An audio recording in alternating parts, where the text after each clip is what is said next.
Ronin's back, slicing through the noise with a culture attack. Pop culture films in the world we see. Deleted scenes where the truth runs free.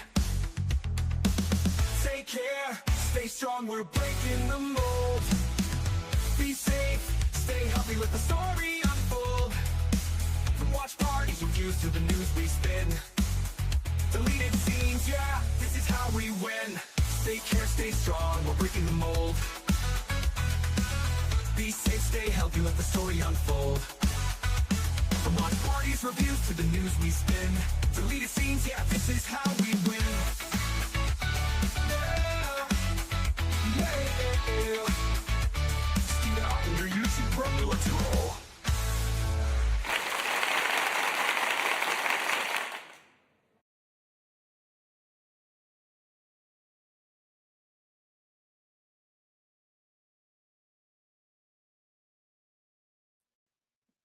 All right. Good evening, ladies and gentlemen out there in YouTube land. I am Deleted Scenes, human being American, and YouTube Ronin, and I'd like to welcome you to tonight's episode of the Mystery Movie Night Podcast. I would like to say hello to everyone currently following along on X. I can't see you, but I know that you're there. I'd like to say hello to a few people who have joined us here in the live chat. Channel member, JPRPH1. Faithful Blue Wrench, channel member, the Bird Woman of YouTube. Watch out for her channel, Fluff Chick Productions. It's kind of clear.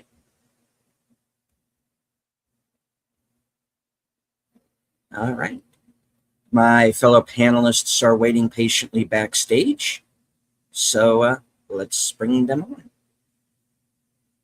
Ladies and gentlemen, the most violent woman on YouTube. And tonight I found out why. She drinks heavily, and it's a real shame, and she should not do this to herself. I think it is time for an intervention. I really, really do. You know her, you love her. The reason why I know you're all really here. Come on, be honest. Sense Corner. You will never take my coffee away from me. So we all know that's not really coffee. What? Of course it is. Listen, what I tell you backstage needs to stay backstage, sir. No, it really is coffee. I know seriously. because she threatened to come here and hit me with the thermos. Yeah, and I have one of those thermoses, and they hurt. They really keep the coffee really hot, so you don't want it to be, thrown on you in a fit of rage or anything. Oh no. The horror. Anyway, also waiting backstage, a man who shanghaied himself into this broadcast. He regrets it every minute of every day. Poor guy. And then there's his actual life. Nicholas Severs. I do. Oh. Here's my card. You have it. There you go. My apologies, man. I'm sorry. I love you, man. You know that. I can't quit. Tuesday night, like I said, man, Tuesday night is my favorite night. It's so much fun. So Good time. My next guest is here because I felt we needed another girl. Poor Rachel.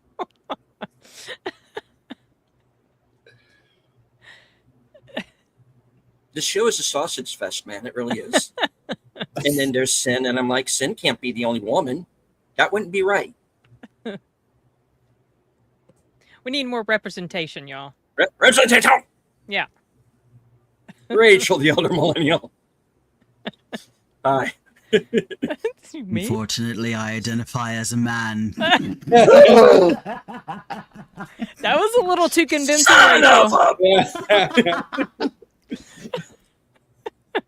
Yeah, people get really freaked out when they can hear how deep my register goes, and I'm just like, I'm a singer, so like I have a wide range of octaves in my voice. So. Oh wow, we need to hear you sing sometime, Rachel. Indeed. Yeah. You should like join the karaoke thing that Deleted does. She's a beast. Oh No. yeah. Oh, that is true. Yeah. Hello. And, our long lost brother is back.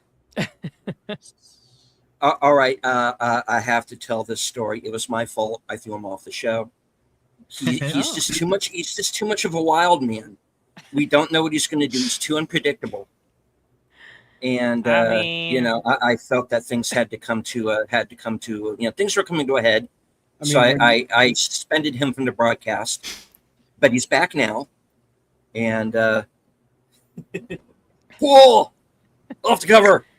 there we go. Yeah. What's up, guys? I'm back. Now it's a party. Cheers. Cheers. What a tragic Tuesday it would be without a drink. It's like Sin's theme song. No, I'm just kidding. Spike that coffee.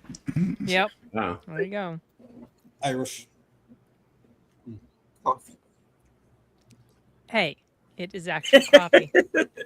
I promise. It is. It is. It is. I need to stay up. I have another live stream after this. Yes, you do. Coffee, All right. Yeah. So let us get down to it. The mystery movie this week was Matt Johnson's Tony, a biopic of. Why is this thing doing it this way? A biopic of the early days of the career of Anthony Bourdain and his summer at the first restaurant that he worked at, which is a small seafood restaurant in Providence, Rhode Island, aka the Ninth Circle of Hell. At least for him.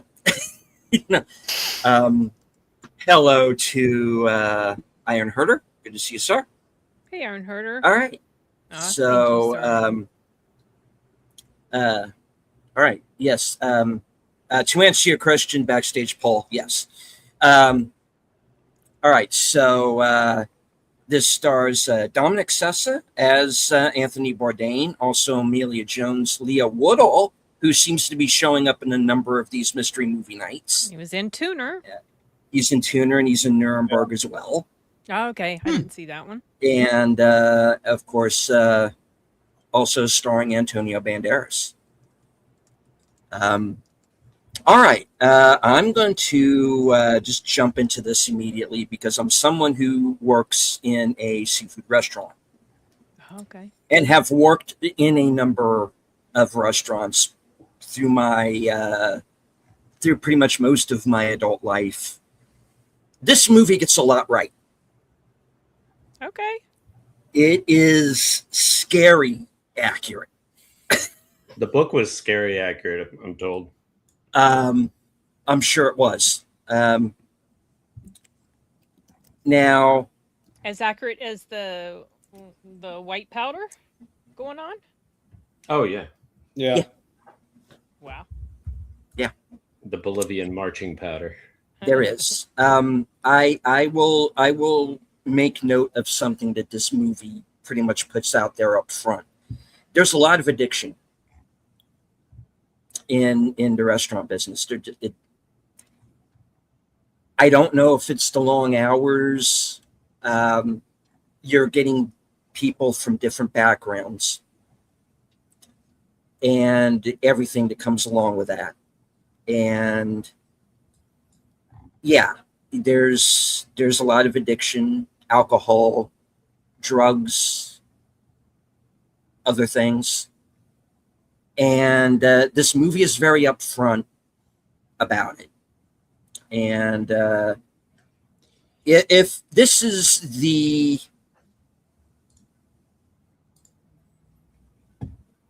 first movie I've seen that's really that I've personally seen, because I stay away from. I would not have seen this on my own.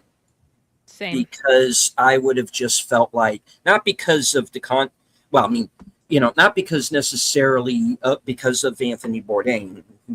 I had no personal issue with the guy at all. look, he says at the beginning of this movie, I was a kid and needed an ass whooping. And he was narcissistic ass.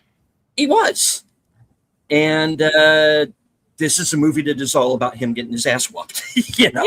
Yeah. And deservedly so. And this is a warts and all depiction of him. Hello, Proctophile.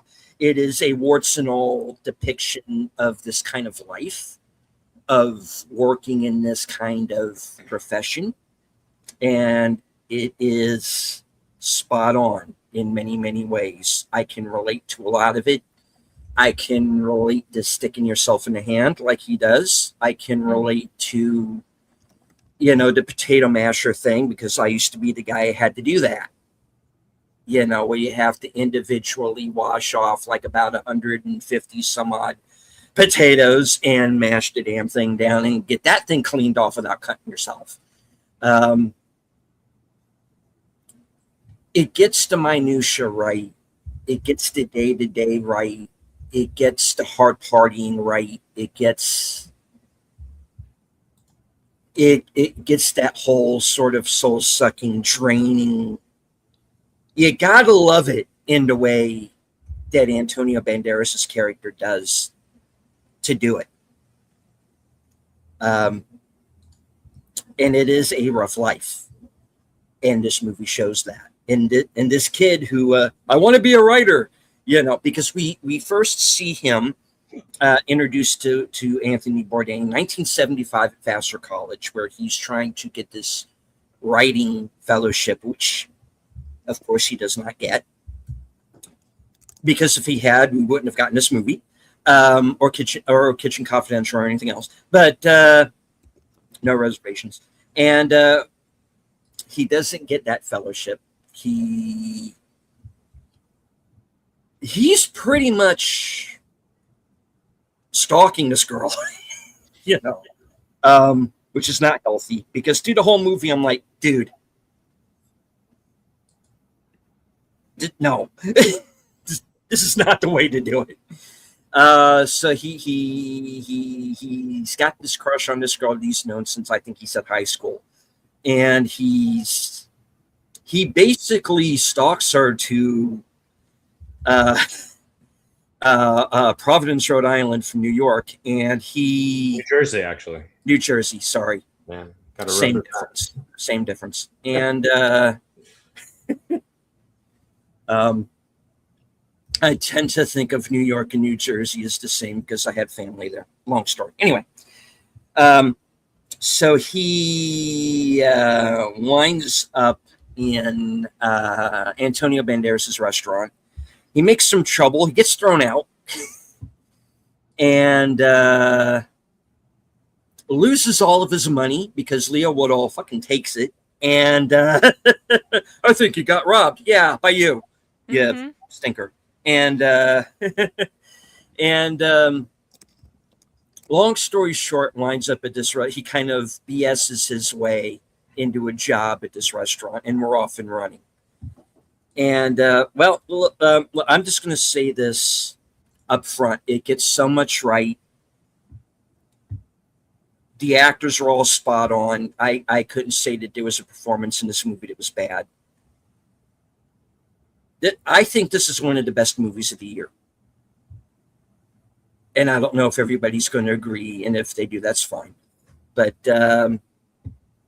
this movie got me on a number of levels, and it got a lot right, and it got stuff that I've seen face to face. And I started out as he did, you know, and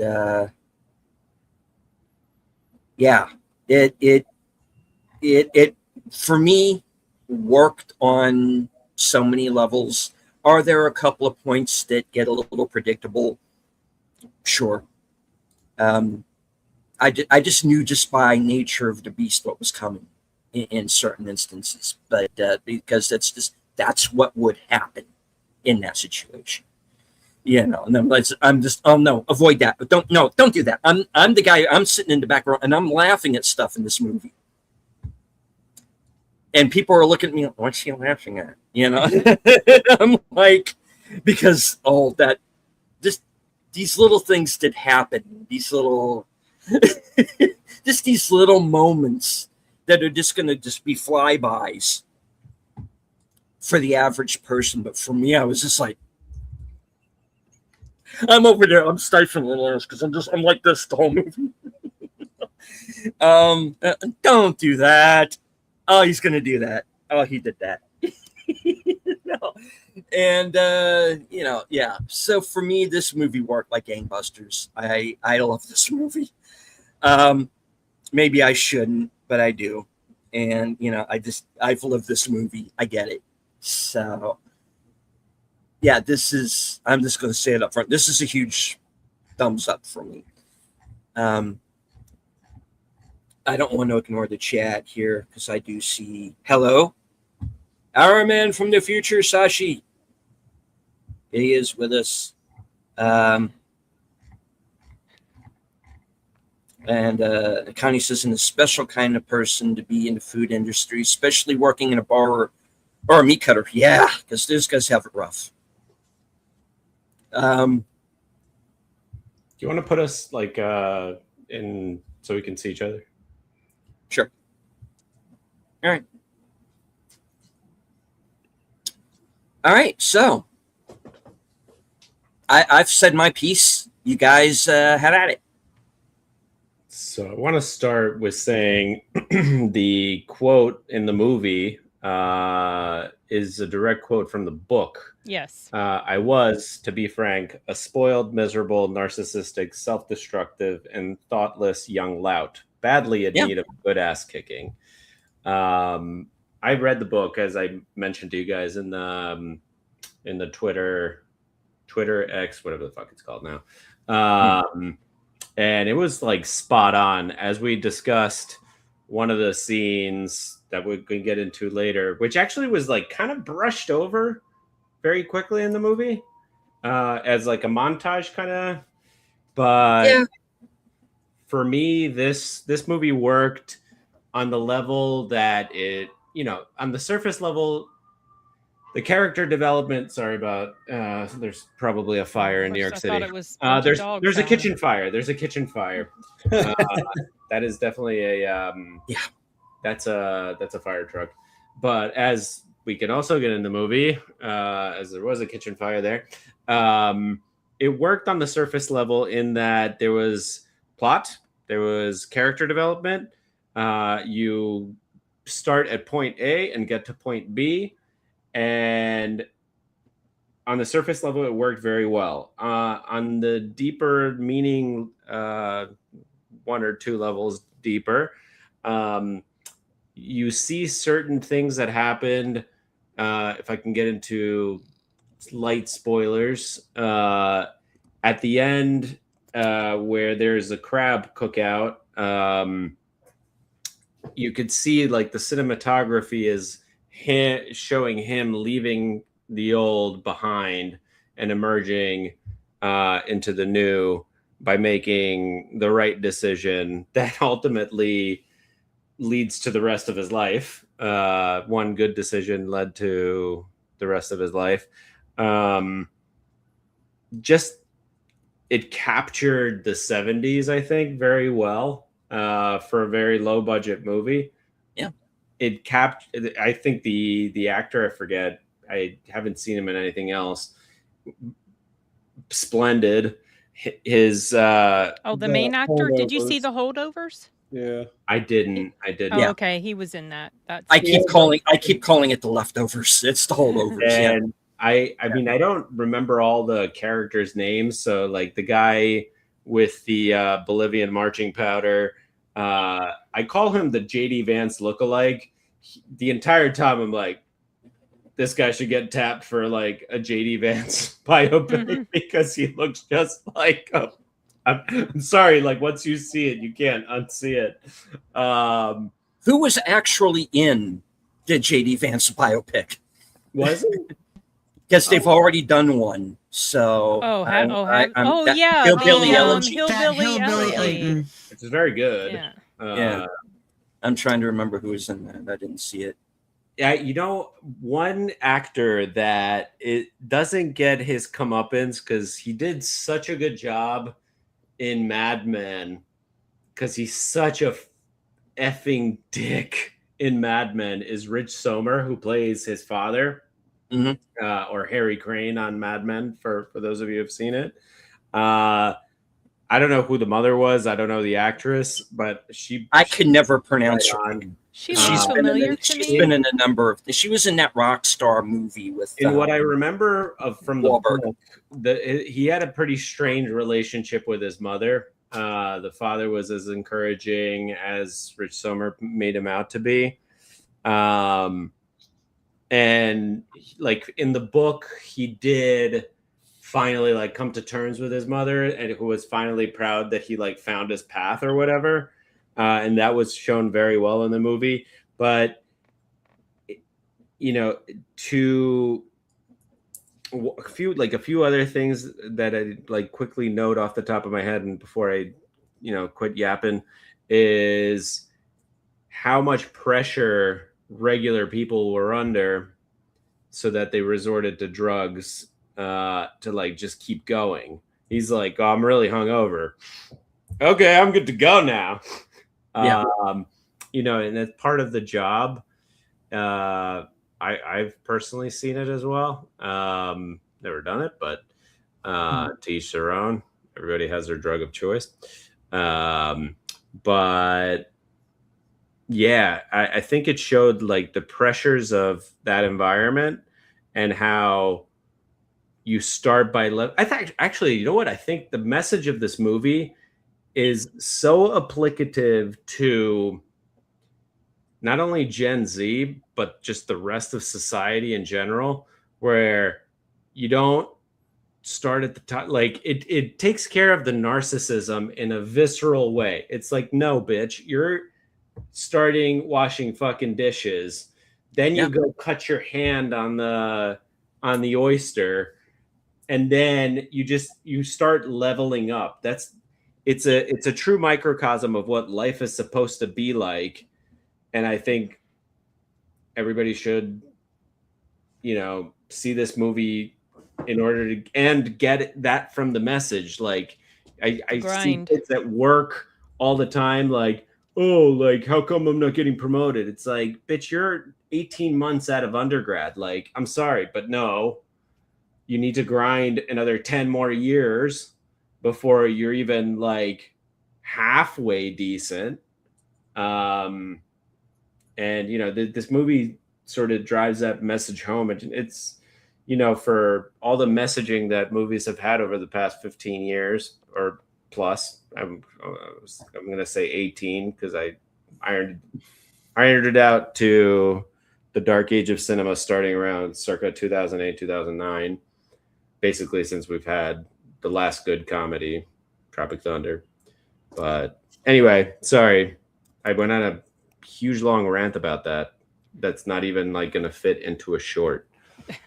No, that's fine. That's fine. So you actually finished the book? For some reason I thought that you were. Yeah, I put it down for a long time. Oh, okay. And I finished it because, like, if we can get into spoilers, the book has been out for 20. I don't know. I want to say like at least 10 to 15 years. Deleted magically shows back up. He's like, no, I'm just kidding. Yeah, no, the book has been out for a while, a long time. He was like top New York Times bestseller for like a long time. But there's a scene in the book that was also shown in the movie where one of his coworkers, and I must have misread it when I thought it was him. I thought it was Anthony Bourdain. Yeah. Where one of his coworkers ends up having sex with the bride that's in their restaurant on her wedding night, which I just find very gross. Okay, I'll give you that one. I've never seen that happen. You gotta be a particular kind of scumbag to do that on both. On both sides. Exactly. Granted, on both sides. But I would have to say, has that happened between co-workers on site?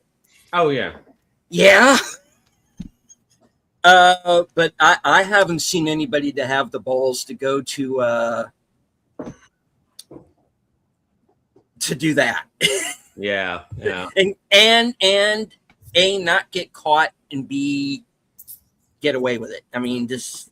I mean, that's really... the part where if I didn't know going in that happened, that's the part where I would have called bullshit. Yeah, no, but it happened. The book. And the reason the book did so well is because it is so viscerally real to what it's actually like to work in. Because the byline, what was it? Hold on, I have the book in PDF. Come on. Adventures in the Culinary Underbelly. So, yeah, it's Kitchen Confidential. Yeah, I mean, that's the reason the book did so well. I think the movie actually gives the character within the movie his comeuppance, because he kind of sees, like, hey, like his coworker. I'm gonna just call him JD Vance. I don't even know what the character's name is. I forgot his name. Sorry, Les. Les.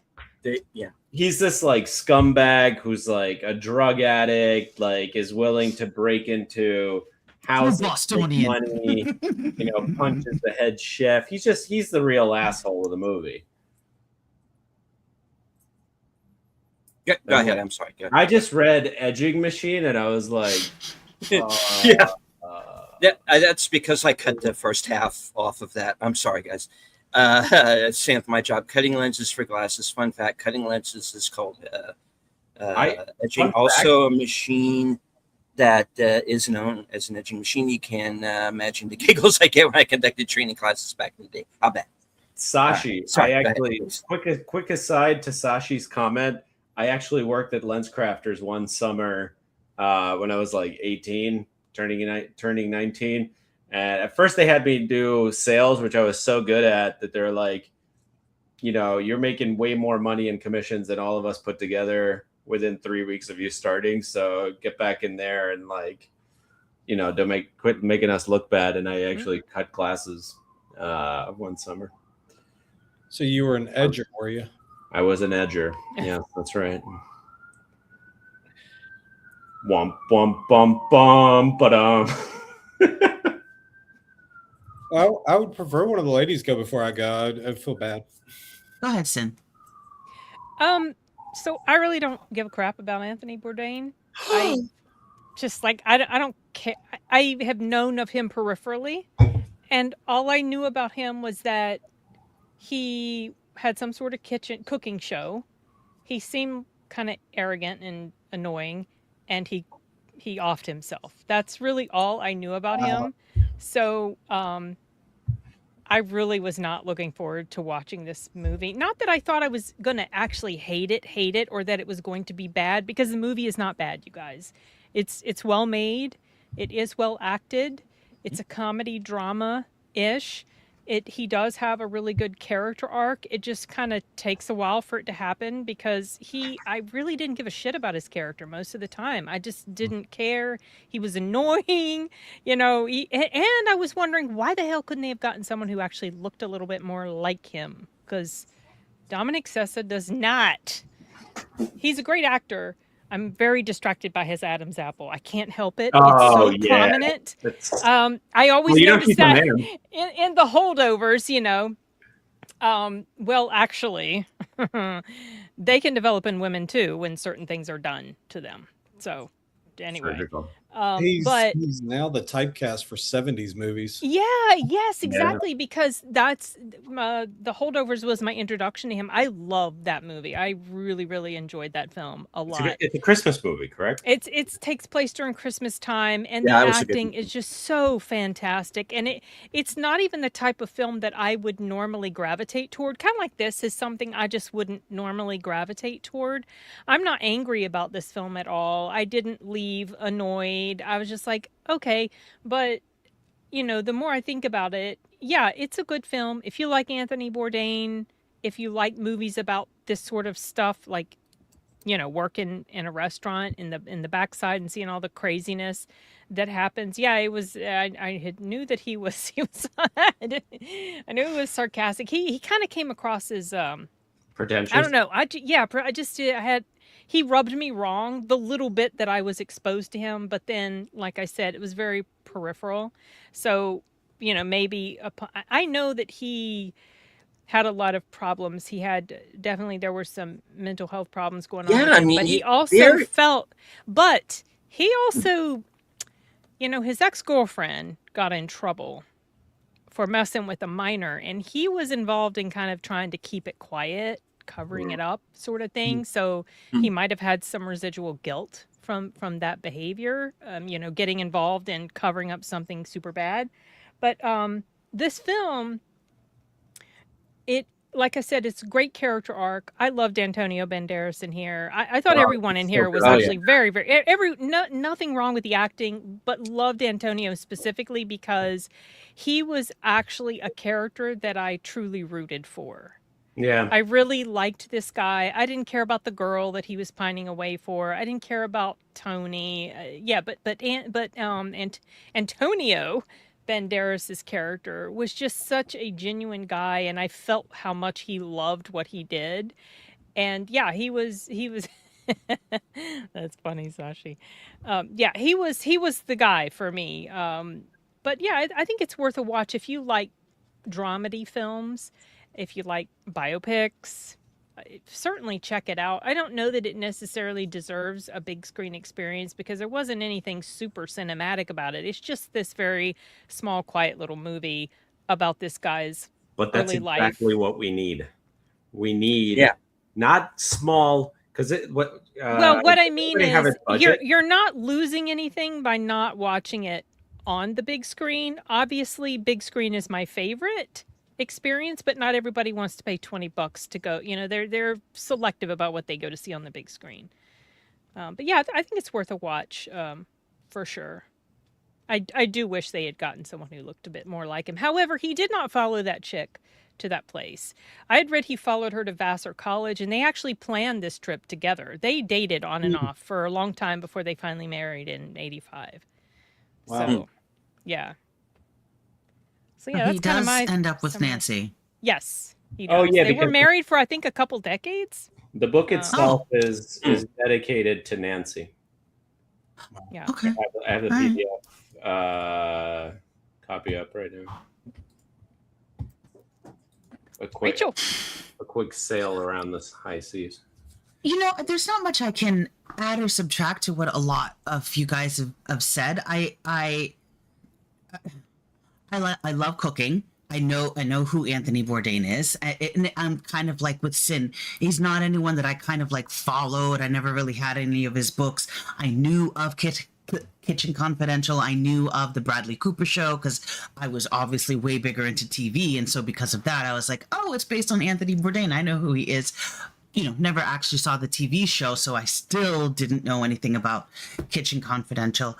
I walked into here, no expectations really. And it was interesting to see that they chose this particular chapter of his life, and apparently it's the first 2 chapters of the Kitchen Confidential book, which is what this is based on, to make a movie on. It was a little distracting. There were a couple of times I was looking at Dominic's Adam Apple, and I was it almost looks painful, right? It looks like it hurts. Yeah, and then did you see the way, I don't know I if he just was want to grind it down a little bit and make it smooth. Copy the way that he was walking and would he slouched. His oh my God. I could I was not. like, he slouched. Yeah. I kind of doubt it because I think this is how Dominic carries himself. I might be totally wrong, but he slouched, shoulders forward, belly out, terrible posture. It was painful. So watching the whole movie, I agree with Sin. I couldn't have cared less about this pissant boy. I was so angry with his attitude. I think I wrote douchebag like 300, 400, 500 times or something like that. Took a while, right? Couldn't care less about most Nancy. of the way. Yeah. I was like, who her? And I have to look up Amelia Jones. I don't know who she is. She looks familiar, I feel but like then I've I'm seen just her Okay. before. I have know. looked her up. She was in. I had heard of her before I realized I'd heard of her. Okay, know she I've was in seen her. Coda. okay. see Didn't that. watch that. Was She's supposed to watch that. She's in Running Man. I Oh, did didn't see watch that. that. She was the Oh, girl. She right. was the girl at the was- end. She was the girl who was in that movie Incident in a Ghostland, where didn't she see got the broken glass in the face. Oh, I didn't see that. Like Didn't for see that real. one either. Yeah. Oh, Yeah. But there was like Wow. a stunt that went wrong. And Oh, ow. she like really got hurt. Yeah. Wow. And it's Running Man. she's- I saw her. yeah. Okay. She reminds me I- a little bit I- of Zoe. What's her last name? Yeah. Deschanel or So- whatever. Oh, Deschanel. Deschanel. She reminds me of her a lot. Yeah, she also reminds me of the English one who played the wife of the doctor in the chair. Man, I'm complete. Stephen Hawking. Oh, who Stephen played Hawking. His they made that autobiography, and who Oh, killed the yeah. wife. Yeah. Reminds me of her too. Yeah. I'm they not- said everything. All right. Now, who is the girl who was in Rogue One? That's Felicity Jones. Is that her Felicity Jones. name? That's That's her. the one. That's Yeah, her. yeah, yeah. That's her. Okay. Felicity Jones. That's I who got it. Amelia reminds me of. Yeah. Felicity Jones. Oh Okay. wow, I don't Yeah. see. Okay, I don't see that. But I Okay. think is Amelia English British? Like I feel like she's British, or is she Yeah. like? Yeah, she's a Brit. Yeah. of Yeah, course see, she that's is. why they're all Brits. They all look alike. No, I'm kidding. Of course. No. Well, they all are fantastic.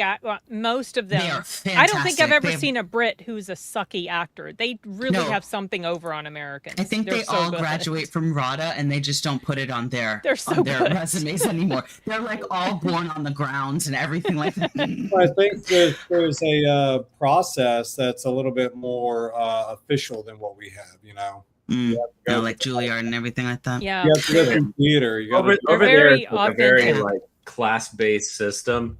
So Yeah. if you like, it's very tough to like work yourself up. Like very few people have Gotcha. done it. Like Jason Statham did it. He went from being homeless to big action star. But what I That's like, awesome.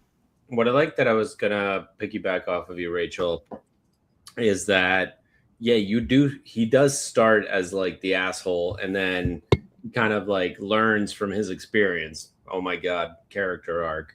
Mhm. But it also has that genesis from like if you read the book, it's really clear, like it hits you over the head a million times with it. In the movie, it's a lot more subtle because he starts off talking about he actually in the book he talks a lot about his experience with his French mother and going through like having the oysters as a kid, growing up with that French background, and the movie sort of portrays the start of his love of food. So for me, like a lot of women especially, but a lot of people say, "Oh, are you a foodie?" And I'm like, "Yeah, I am. Oh, I'm a foodie too. I like this and this restaurant." I'm like, "That's not a foodie." And they're like, "What do you mean?" Now you gotta fucking cook the food yourself to call yourself a foodie. To like actually go through, not like passively like consume, but actually make it. And what the movie showed was his start of his passion for the art of cooking. Yeah. Him going into the French cookbook and just his appreciation of it, which carried through all the way until he passed away. Like his show on, I want to say it was like Parts Unknown. On CNN. I don't really watch CNN, but that was actually a decent show. His curiosity for food and his appreciation after being curious, like, hey, I'm going to just try whatever from some hole in the wall. That you see that genesis in the movie very well. You see a lot of things, which is why bringing you to the end credits, and I'll wrap up so Enigma can speak. I'm sitting there watching the end credits, and I don't want to offend anyone. I know everyone goes through a tough time, but I'm sitting there thinking, why on earth did you, excuse me, delete yourself? And this, I can see that, yeah, you had a tough mom, but your upbringing was, your father was supportive, you had ideas. I found it, one of the most important things that I took away from this movie was his constant lying, especially to the girl. And All the especially when he time. was lying, he would lie Yes. about the things that he actually was going to do in the future. And I was thinking, I wrote that down. I was like, you're lying about this stuff. Well, we know that now, but obviously he didn't know that. But I was just like, why? Why not just be honest about, what I mean, your heart is depression- actually, depression could wanting be- to do? So, depression I mean, bad. it was heartbreaking sitting there watching the end credits, seeing how tough his mom was, knowing what happens way down the line, and just to have to ask why. So I do think people should see this movie. I do agree that it's not a theater movie, but it is a must-watch movie, especially if you like cooking, especially if you like Boston, especially if you like Anthony Bourdain. So it's very much a And thumbs the up for me. actors, too. Oh my God. Just- I can't Right. even say more about like you did with Antonio Banderas. Loved him. Yeah. Loved him. Yeah. Enigma. It's very good. Oh yeah, no. I'm with Deleted on a lot of things. I come from a cooking to make ends meet type time, and it's very, very difficult to get out of that because inside of the industry, you are spending so much energy, so much time. You are sacrificing a lot of things just to be there. That there is no free time to outside of what the gentlemen were doing with partying and things like that. There is almost no free time. And that comes up in the book a lot Yeah. too, because he's like, "Yo, I gotta get up at like 4 o'clock in the morning to go to the fish market to get the best cut of fish straight off the boat." Yeah. It's very Yeah. important.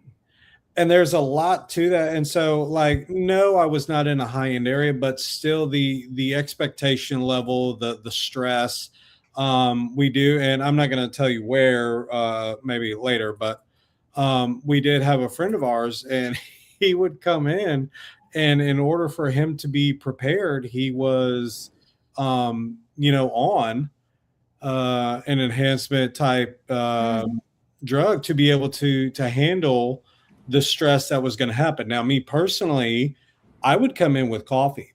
I would look for coffee. Coffee was like I would easily be Coffee able to is your friend. Coffee it's is easy. life, you guys. Yes. I can remember there were times I was not leaving till 2 a.m., but I was having coffee around 11 at night before we dumped everything because it was just like, I need the coffee so that I can finish everything else. And so you could easily go to sleep while drinking it, And so with that, everything is pretty much on par with that. The stress level, the need, the working up. Yeah, you start Dish Pit. If you can't handle Dish Pit and you can't handle that humility of handling that, you're not going to be able to handle the other. And then when you see the cook and he's like getting angry at that cook machine because it's not working for him, that's very classic. That was, it's like that always happens. And so Les didn't have the humility to go back after shucking oysters to go wash dishes. And yeah, I mean, the only experience I ever got on that side, I was a bartender. I can mix up a mean drink.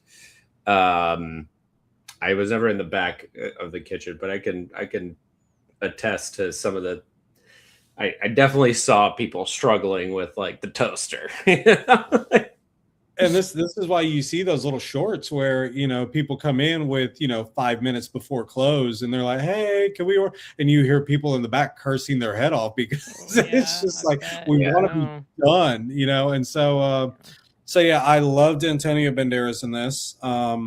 He does come across as a father figure to guiding the guy, and he really is seeking to inspire him. And You know, you really want to see this succession. And the only time we get that is finally when he, like, Rachel was saying, when he finally admits, verbally what he's been doing. And so you start seeing him take those slow turn into making better decisions. And so, yeah, it was a great film. No, you don't have to spend the $20 to be there, but it's an excellent film. You should take the opportunity to see it because you can come face to face with some of the things that you might be ignoring in your own personal life. Are you being sincere with yourself on where you're at in your life? And like Sashi, I think Sashi is like maybe one of the other people on here who just day in, day out does the same thing. Like he just said in the chat, he's been doing this for 30 years. It's it's a grind, and it's anytime I go out to eat, I try my best to be as pleasant or as simple as possible for the person. Yeah, because they're most likely having a difficult day or will eventually, and so there's always that asshole customer, which I actually appreciated. Mary, the bartendress, had to deal with a drunk customer, and like many a times it's like you kind of like look at the bouncer and you just give him just that look. You just give him the look. You don't even have to like motion. You're just like I'm like eyes out. Yeah, eyes out. And it's like, yeah, we got to deal with this asshole. Yeah, so I mean, yeah, really great, accurate movie with how it is, especially in that small kitchen. I love how they did the small. Yeah, it's a very small kitchen. So tiny. They didn't have this huge ability. And I'm sitting there thinking, what kind of codes are y'all violating with this place? No. I mean, it's the 70s. Like there were some. We found out. Yeah. We found out what codes. Yeah. I mean, Yeah. What I couldn't figure out is why the fire exploded when he put water on it. Because there's some fires it wasn't. It was a grease. Yeah, throwing water on certain fires will make it worse. Yeah. I mean, I would have thought like he would have had the. But he didn't know because he wasn't experienced. Or something solid. Yeah, exactly. And he's like, and Antonio Banderas was like, no, he started to tell him. They all started to tell him before he did it. No. Yeah. I really like the scene where he kind of was going back and forth in his conscience of whether to give Antonio Banderas the money from the cookout.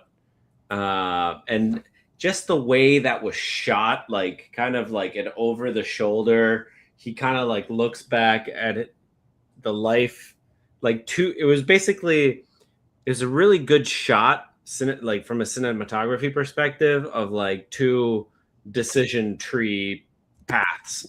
He could go like back to being a shithead or move on with his life. And ultimately, like that decision point led to that interview where he got the recommendation letter from Antonio Banderas, which got him into CIA. And actually, like if you ever read the book, like the section on when he was at the CIA, that was also like he just his humility building continued. So whereas like when you see him on like Parts Unknown, that series he had on CNN, where he maybe sounds pretentious, he's really not. He's just like really deeply appreciative of food. And that I don't know. I really enjoyed this movie. It's definitely up there because there hasn't been like too many good movies this year. I'd have to like, my brain's not working other than Project Hail Mary that I can think of. For me, this is like a materialist level movie from like whatever it was last year, 2 years ago. I don't even remember when the material. 2 years back, I think. Let's see.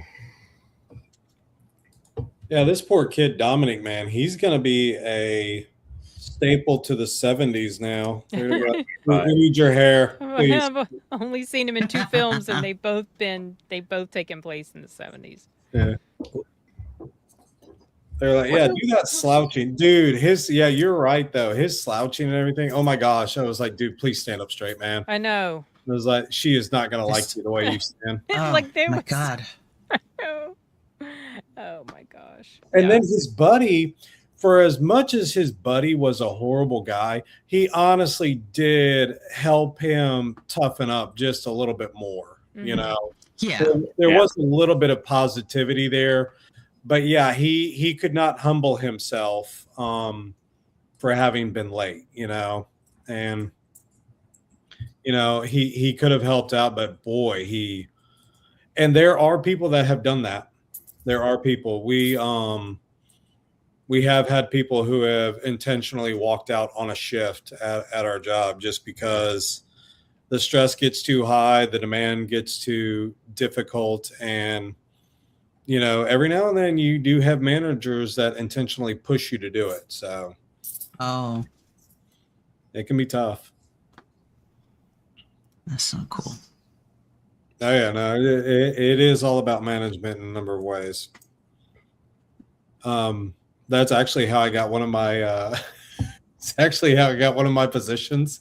I had gone in to interview, and I had told them where I had been and everything, and so one of the managers was like, "Yeah, are you able to come back later today?" And I was like, "Sure," because you become desperate. And sure enough, as I'm back there, they're giving you the shirt, you're putting the shirt on and everything, and they go, yeah, so and so, the dishwasher hadn't shown up. He got paid, and usually he goes on a bender for a few days and he won't show up, and so that's how I got the job. Yeah. Just Wow. I honestly, like, having a good manager is like, I almost prefer that to winning the lottery. Yeah. Because if you have a bad boss, gee, like you Yeah. dread going into It work. makes And everything miserable. Mhm. the way, like Antonio Banderas' character, he was almost like a fatherly figure, Yeah. like an alternate to Rich Somer's character, where he's like, oh yeah, you can do anything, blah blah blah, like you're so good, to not even just saying like, no you're not, but I'm gonna destroy you and build you back up, kind of fatherly figure. And he even told him, he goes, you have that potential, but you choose just Yeah. to be nothing. Right. That's what you choose. And so it was a great hit. Yeah. Yeah. I mean, from like, it's just that these are the types of movies we should be getting all the time. Like, Yeah. Yes. we don't need Avengers Endgame all day, every day, because, there was like a bifurcation where we got super indie movies or Avengers Endgame type movies where, like, its budget is like $200-300 million. There's nothing in between. Like Home Alone was shot for what, $30-40 million? That kind of thing, like the in-between movie. Right now, I mean, Wikipedia is only saying that this movie only made $348,000. That could be just off of the movie, the mystery movie. I'm guessing it's just one night and like previews, because this movie comes out this weekend or next? Next weekend, I thought it was next weekend. I might be wrong. Think. Well, this is like what C.S. Lewis said too. If you are not understanding what ordinary is, then you're never going to see something that's extraordinary. And so if we're getting Marvel Endgame every single time, it just seems to have Mhm. Meaning. Yeah, there is no meaning to it anymore, because this is all we're getting. And so It's coming out actually the day before my birthday, August 21st. Yeah, next week.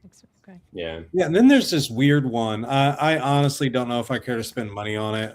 This Terminator thingy, it just doesn't look good. What? No. Get out. It'll never come to anything. I'm going to watch The Terminator on August 28th, right before I go see T2 on Judgment Day. I've got it all planned out. It's happening. Amazing. But then I watch it multiple times a year anyway, both movies. So You're like telling Sound Booth, this isn't happening. I have plans. right, yes. Well, Sid, I'm gonna have to like get you on my Arnold pantheon of live streams. Oh yes, absolutely. He's like my gonna favorite actor. We're going one-on-one on all the Terminator movies. Not at once, but All of them. All of them. Okay. all of them. Oh yeah. I refuse to watch Dark Fate again. I will not rewatch that movie. I'm still All very right, pissed. There is at it. no such Okay, film. Kyle or someone. Terminator I mean, Dark can- Fate does not exist. I can talk about it, but I just am not going to rewatch it. I'm very angry Mandela about effect. it. Still, right? I know. I wish. What a waste. But yeah, getting back to this movie, I mean, I for me, it's a solid 8.5 out of 10. That's a good one. Yeah, yeah. For me, it was a 7, but you know, I'm still processing. I think I'd probably give it 7.5 or 8 potentially. Which actually, you know, like the fact that this came up like so early in the release schedule, like I can work on all the videos or like the video, like my review and now the shorts and everything, and then just like pop in release night, you know, next Friday. Yeah. Which is, That's what I Welcome. did for one night only. I released my I gotta go review see for that. it. I like, yeah. Don't tell me anything about that. I really want to Okay. see that. Okay. We'll Welcome just say to the Hatchet Boys. Hello, Hatchet Boys. Okay. Hey, Joining us from Twitter 9. Thank you. Yeah, he tried to open an oyster with the hatchet. No, I'm just kidding. Oh Dude, my Oh, when gosh! the knife went You knew into that was his going to hand. happen. Now you could see it when from he 5 did miles away. this, I mean, Mhm. because I've had that happen to me before, and it's like I don't want to relive that memory. Oh yeah, I know. Uh, Yeah. It's like, Well, the very first time, because I love cooking. I'm like when I read Kitchen Confidential, but like I've loved cooking since forever. And I finally like, you know, started making some money, so I'm gonna get myself some kitchen equipment. I unpacked my food processor, and this thing is so effing sharp that I cut precisely at the Ooh. line right here. These two like lines at where right there. And I look at, I'm like, it hurts. It was so sharp that like I almost didn't feel it. And I'm like, oh, I did it. But so then I opened my hand and I'm like, oh, that's like, if we're going on the metric system, that's a good 3 millimeters deep. And hilariously, I go to the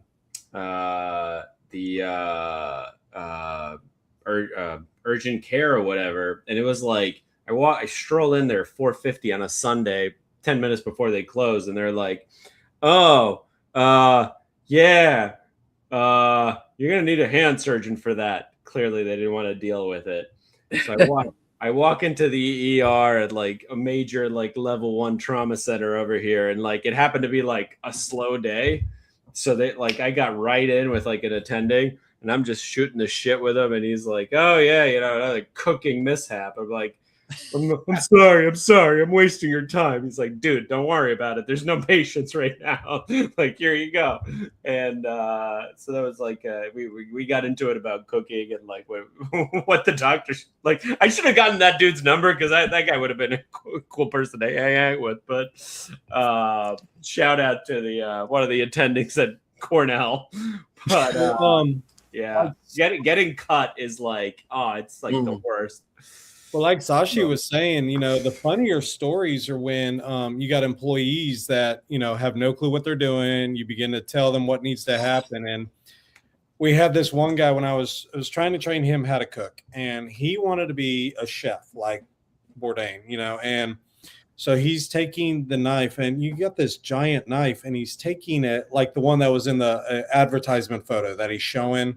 Oh, yeah. So he's taking the knife and he's doing this, and it's like, dude, no, you have to get up high on the hilt, and you have to keep your wrist very, very, you know, and then hold whatever you're holding, hold it like this, yeah, so you don't slice your hand open. And so I'm trying to show him that, and he keeps going back to like, you know, and you don't want to say it, but like limp wrist, and it's like, dude, you've got to, like, you are going to cut or hurt somebody doing that. Oh yeah. So yeah, anyway, it's the funny stories of restaurant work. No. No, I think this movie captured it. I think Deleted Yeah. captured everything at the very beginning of the live stream. All I could add was, it was just like the book. Works. A faithful adaptation? Yeah.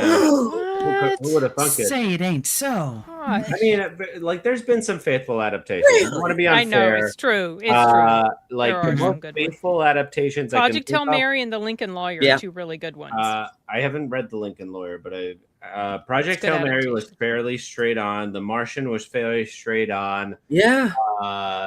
Lone Survivor was very straight on. It was very, very fucking visceral movie. I actually cried on the train. I was by myself and I was like, like tears running when he. My favorite scene in that whole book. Like, I was hyperventilating when they're like trying to figure out what to do with the goat herders.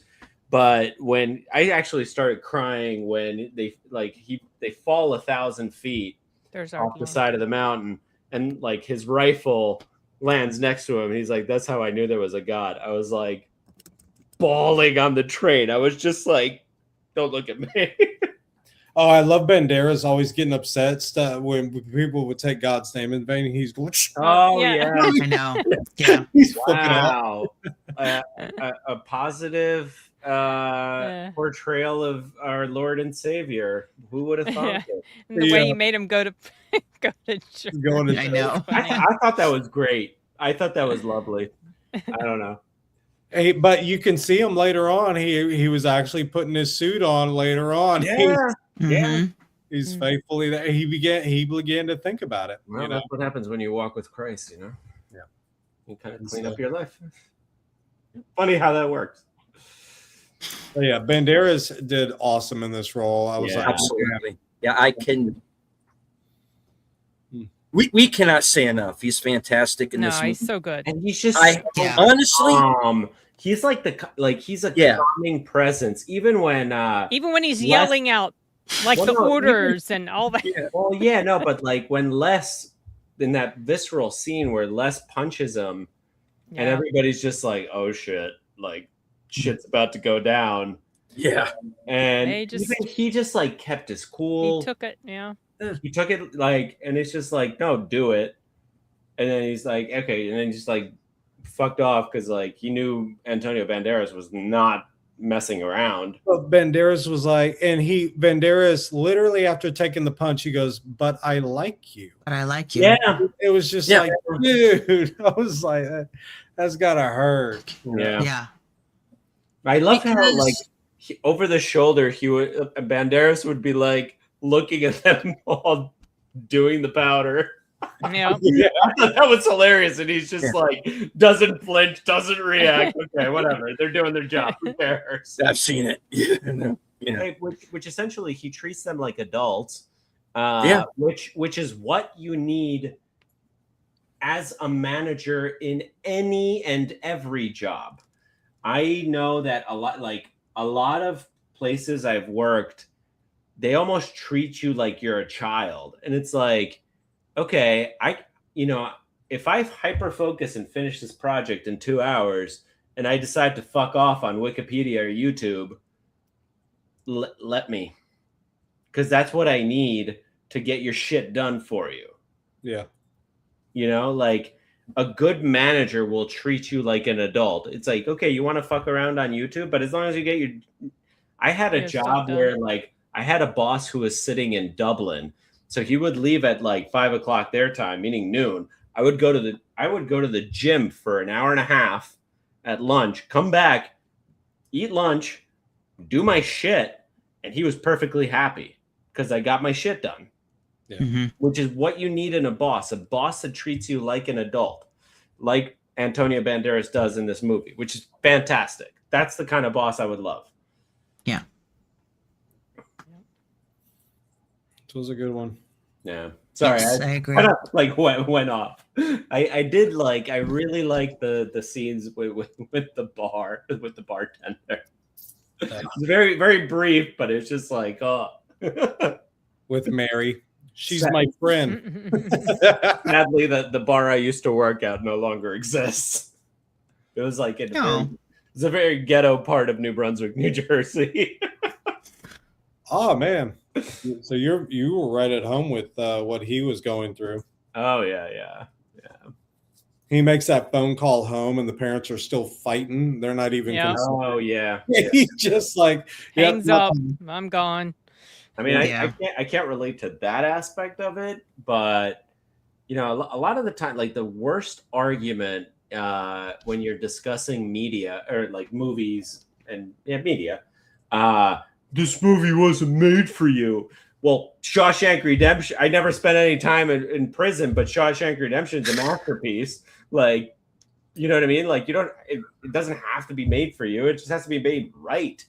Like this movie. So I think this movie would apply to anybody that hasn't even worked in a kitchen. It just works. Yeah. Speaking of another movie that is very good at portraying what happens in restaurants, the movie Waiting. Waiting? With Ryan Reynolds. Yeah. Oh, I don't think I haven't seen it. It's a little more silly. This one's more grounded. Burnt with That's also very Bradley good. Cooper. I thought that one was a great portrayal of the high stakes. Yeah. Get up into those high levels. Yeah. I have I to mean, see that one too. I never worked at that kind of place, but yeah, I appreciate it more. Oh, there's a really good English one that they actually were not able to continue. And I can't remember the title to it, but there's a short that's hilarious with it where a girl goes in and she goes, "Chef, I have a customer wanting an eggless omelet." And he goes, That's right. Where was that from? I remember that from somewhere. and so it's from a show, and I started Okay. watching that show. But yeah, that scene was Wait. What hilarious. show was that? Could you remember? Because I feel like I've seen that. Here, I'll Google it. But yeah, the eggless omelet scene just killed me because the chef was like, "Well, that doesn't exist now, does it?" And so he's giving the server an empty plate, and he's putting Whites, 2010 British culinary sitcom. yeah. And so he's putting like oregano on the empty plate, and he's going, there's an eggless omelet. And she goes, "Okay." And he goes, no, don't take it out. And so, Actually, hilariously, do you guys very quick before, however, very quick aside, do you guys know how potato chips were invented? There was an asshole customer somewhere in upstate New York in the early 1900s came into a restaurant and wanted his potatoes sliced very, very thin. So they kept bringing out like scalloped potatoes until the guy just like started shaving the potato and putting it in the fryer. And that's how potato chips were invented. That's funny. All Yeah. thanks to an asshole customer. All So thanks to an sometimes we asshole do have customer. things to, have you had thank assholes for. Did you do the deep fried Oreos yet at your restaurant? Because those were fun to do with, That's I keep that to once in 10 years. We did deep fried avocados as well. If you do those are fun. So yeah, there's various experiments on the deep fried. Oh yeah. Imagine. I like my duck fat fries from the other night. I had a few duck people fat. over, like people wanted to go to a steakhouse. I'm like, bitch, I was born in Argentina. I can fucking do these steaks at home better than Smith and Walensky can. We got a bunch of steaks for like way less than we would have paid for it in a restaurant. I got duck fat from Whole Foods, which was very decadent, So and just deep fried it in a pot, like stovetop. very quick about Argentina. When I was living there, they have, and it's Wait. called Oh, we gotta have a quick aside later. on Lavalle. There was this restaurant El Oriente. Okay. You paid $20. Just paid $20. You could have all you could eat steak with refills of Coke, and it was just like we're in heaven. Coke Like, and French Oh, fries. with that Coke. Okay, sorry. I was just We would starve ourselves like a day before just yeah. to go and eat. Yeah. So yeah, Amazing. so good. I mean, Argentina's the best. Yep. Rigged. The World Cup was rigged. Oh, I could Oh tell my you about gosh. that. But, I can tell you about but that. let's not get I into felt that. like This is it, not I a- felt this like is not there a was live at least stream one about- game that was rigged in favor of Argentina in the No, World no, Cup. they were all for rigged sure. against. They won in spite of it. Oh being no, rigged there was Mhm. definitely a ref that helped them very clearly in one of the games.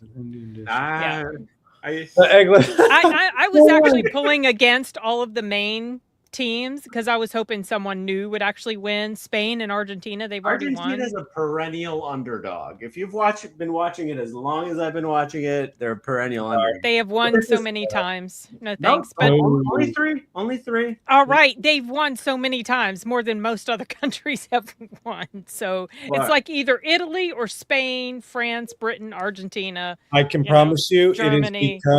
it's because of the young training. Because when I was there, I was walking through this, and these neighborhoods are just destroyed neighborhoods.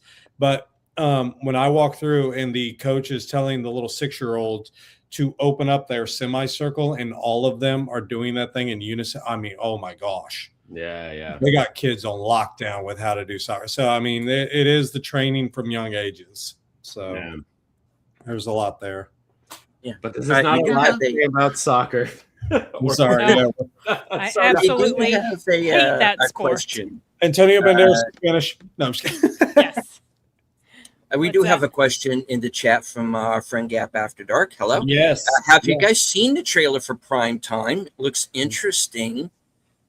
Which, if you have, what are your thoughts? You know how this looks, right? Why don't you have a seat? I don't remember. Why don't you have a Chris, seat? it's a Chris Hansen thing, and you have. Oh, Bill yes, Hansen, that's right. Yes. Yes. Robert Pattinson. Yeah. That was one of my all-time fucking favorite shows, and That Unsolved Mysteries. Oh, I- you just bring them. I don't know what it is. It's like ASMR to me, but seeing those people get pinned to the ground against the driveway by the cops afterwards, I just like it's catharsis. I don't know what it's just this deep level of pleasure for the justice. So wonderful. And Bring actually it back back. on YouTube, and he busted one of the like the head of the police union for the DC Metro Police this year in April. Wow. Whatever happened to him, though? Yeah, I heard yeah. he had I'll send you guys the link on Twitter. I heard but he had a downfall. Like he can got tell in you trouble about it. for something. Do I you can know tell what you- that was about? Because they've I don't. been sued for entrapment. It's very, Is that very all? easy to. I mean, that's Here you go. one of them. Okay, I thought it was something else. I'm actually Um, looking very much because like Robert Pattinson actually sounds like him, so Yeah. I'm looking forward to this movie. He looks a little young, though. a little bit. Yeah. I'm being nice with what I said there, but basically that. Yeah. I am a sucker for anything. And I've forgotten her name. God dang it. Hold on. I'll look it up. Huh. My goodness. I know everybody's having brain farts on. I couldn't remember how. Merritt Weaver. My goodness. Anything Merritt Weaver is in.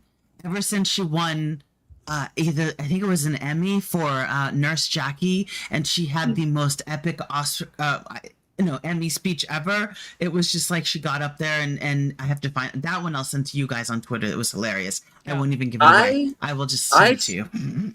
I first remember seeing her in this movie I bet no one has heard of. That's called Series 7. And Seriously? Wow. it was a ultra low budget, and it starred the girl who was in the pit in Silence of the Lambs. Oh yeah. Okay. Oh, okay. And Okay. it's basically this game show where you kill each other. It's basically battle royale, and you have like this film Squid crew Game. walking around. Yeah, it's very kind of Squid Oh. Game. It's like a found footage movie. It's Series 7, The Contenders, a 2001 satirical dark comedy. yeah, Huh. It was a fictional it's reality. a tense movie. Yeah, Huh. yeah, it's out there. It's hard to find, but it's in existence. You get your name put on a record as soon as you grab. They're like, "Why do you want this?" Deleted. We're getting close to the alarm We went are. off a while back. So Don't want we you to do get in have trouble. to wrap this up. And hello to Big Al Presents. Good to see you. All right. So we're all in agreement. I think we all like this one. We recommend it, Yes. right? Mhm. Yes. Cool. All right. I know I certainly do. All right.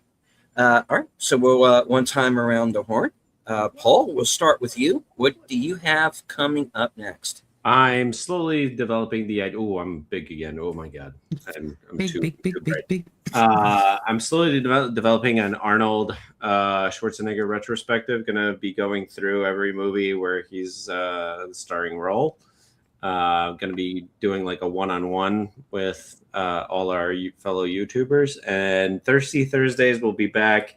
I want to say the second or third week of September after Resident Evil comes out in theaters, because I want to get Nadia and Sin, our fellow resident horror evilises, on to discuss horror and all things scary.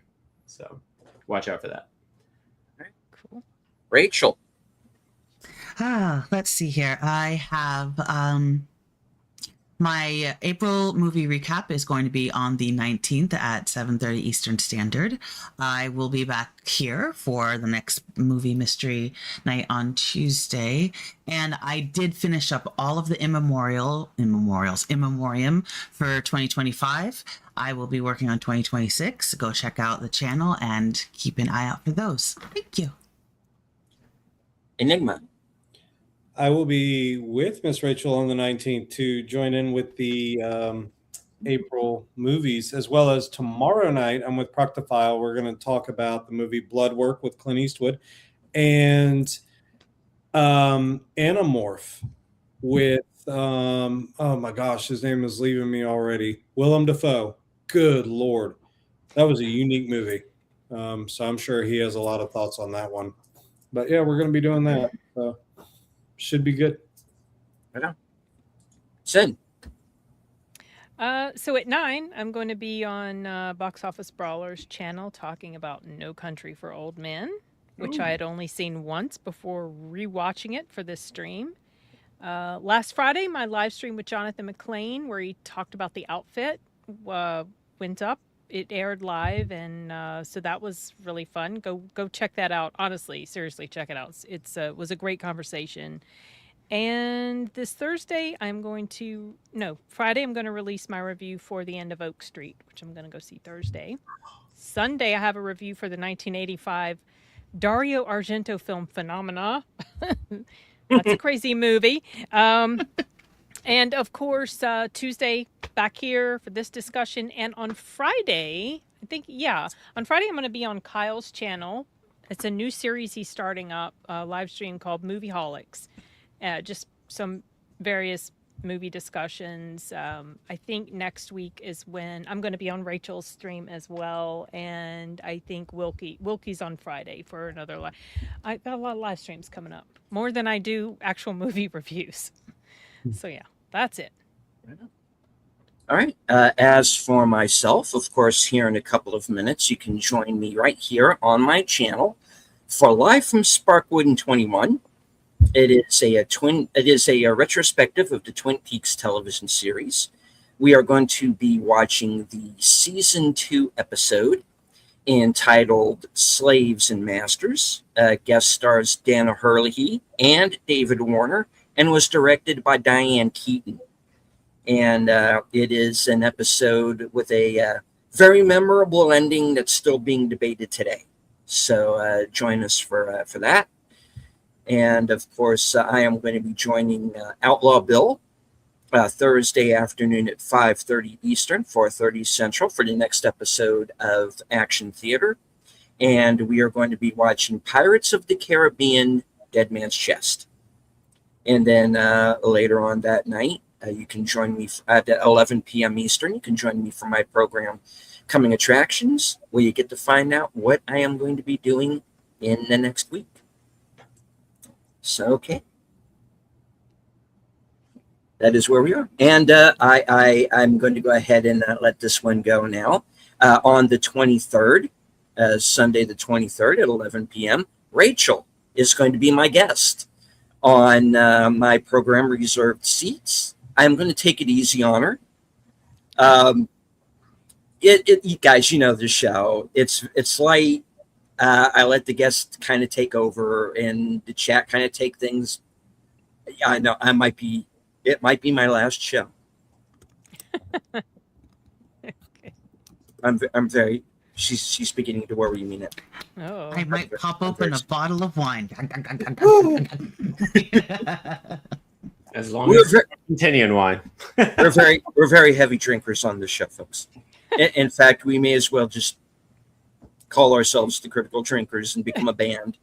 There you go.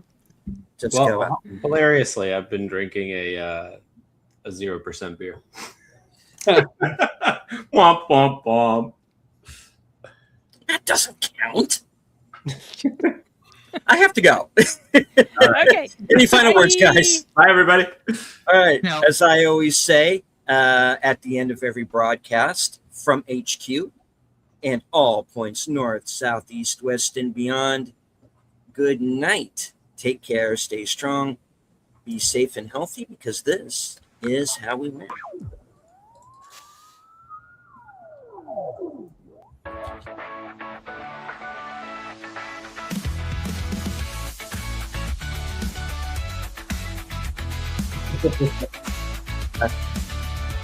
I'm trying to end the show, damn it. Damn it, you StreamYard. What are you doing? What's happening? I don't know. Here we go. Good night. Deleted scenes where the truth runs free. Take care, stay strong, we're breaking the mold. Be safe, stay healthy, let the story unfold.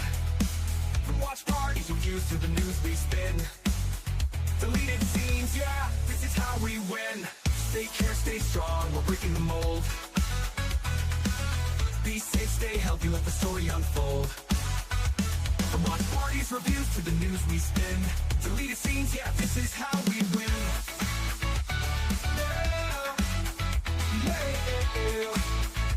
Skeet out in your YouTube, brother, let's go.